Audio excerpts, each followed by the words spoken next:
Peace everyone. Adventures with Bipolar. Just moved them into my house. Peace everyone. How are you doing? You're watching Adventures of Bipolar with Richie. Now, I want to apologise that I haven't made a video for such a long time. I've just been really distracted with work and life and all that kind of thing. Plus, the amount that I've been working at the moment has just made me so tired that I haven't really had the energy to do anything much lately. So what to tell you, I'm finally by myself, as I told you in the last edition of Adventures with Bipolar. Loving it, even though the bills are rather expensive and the rent is just a killer. But hey, if it means living by myself and having my own company, I reckon it's worth it. Work has been good, yeah.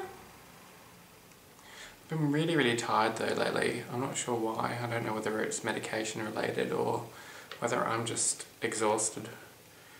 But I haven't had as much energy at work as what I usually have, and it hasn't affected my clinical skills as a nurse or the way that I do anything, but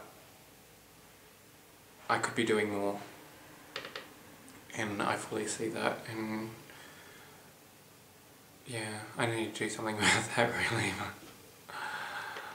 Oh god. Oh, drama. Okay, my car, right. For the last, I don't know how long, it's been totally crazy, difficult to start.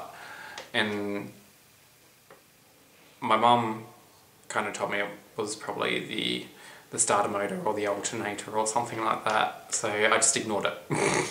Ignored it and ignored it and ignored it and ignored it.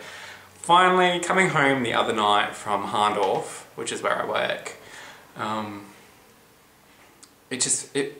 like when I was putting my foot on the accelerator, there was no give. It was just, but it wasn't doing it all the time. It kind of like felt when your car's being pushed off the road by wind, and it was quite a windy night, so I just put it down to that. Well, the next day I get up for work. I had an afternoon shift. Pull out of my garage and go up the road, and my car almost stalls. And I'm like, what? And I'm like, my car's an automatic. Why the hell is it stalling? So anyway, I just ignored it and continued going up the road. And every time I put my foot on the accelerator, it just went to stall. So I kind of let it creep up the road without putting my foot on the accelerator, and thought, when I turn the engine off, it's just going to fix itself and I'll be fine for the rest of the journey to work. So I stopped in at the petrol station on the corner of my road in Richmond Road, and I went in and bought some drinks, came out again, and it would not start at all. And I'm like, oh my god. So I open up the bonnet and I have a tinker around, and to be honest, I'm no smarter on engines now than when I was before I started the tinkering around. I had no idea what I was looking for. I looked at the oil, that was fine. I looked at the water in the radiator, that was fine. I looked at the power steering fluid, even though I have no idea why I looked at that. I mean, that's not going to stop it from starting. That was fine, and I was like, oh no! So I looked at the battery. And I've got one of those non-maintenance batteries that has a little light in it that goes from green to black, green being good and black being bad. So it was green, so I was like, oh no, it's not the battery. Obviously it's getting enough charge, etc, etc.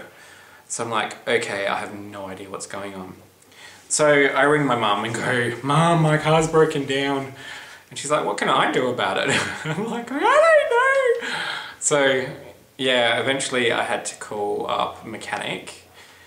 But funny story about that as well. I called up this mechanic service and I told them where I was in Richmond and all this other kind of stuff. And they said, oh, we'll send someone out to you straight away. And then they called me back and said, what state are you in? And I was like, I'm in South Australia. And they're like, we're a Victorian service. And I was like, oh crap. And I was waiting for like half an hour for this mechanic to come out, and lo and behold, it was Victorian service, so didn't have anyone come out. So I had to find someone else. I got onto someone finally, and they said that they'd be out by 6:30ish. So I was like going, yeah, that's fine. So I had to leave my car at the petrol station and walk home for the rest of the afternoon, call up sick for work an hour before my shift was supposed to start. Ugh, it was crazy. Then the mechanic comes out at 6:30. It's dark, it just finished raining, and he tinkers around with some of the fuses under the bonnet and says, oh, it's nothing under here, it's your fuel pump. And I'm like going, okay.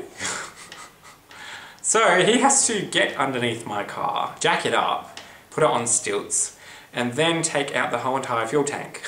And I'm like going, oh my god!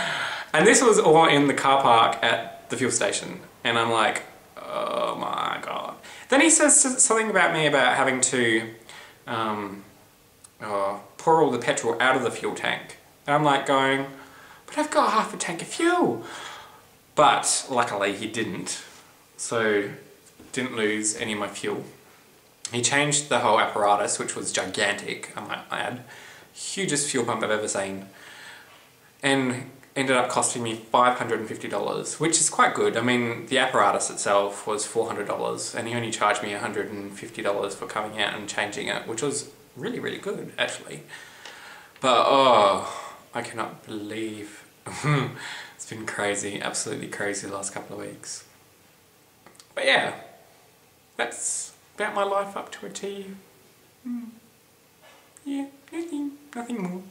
I got some strawberries, by the way, from my friend from work.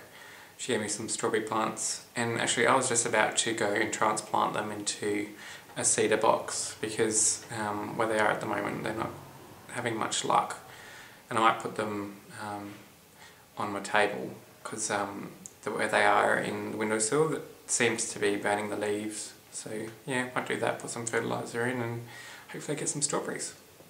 Anyway, I hope to see you next time. Peace out.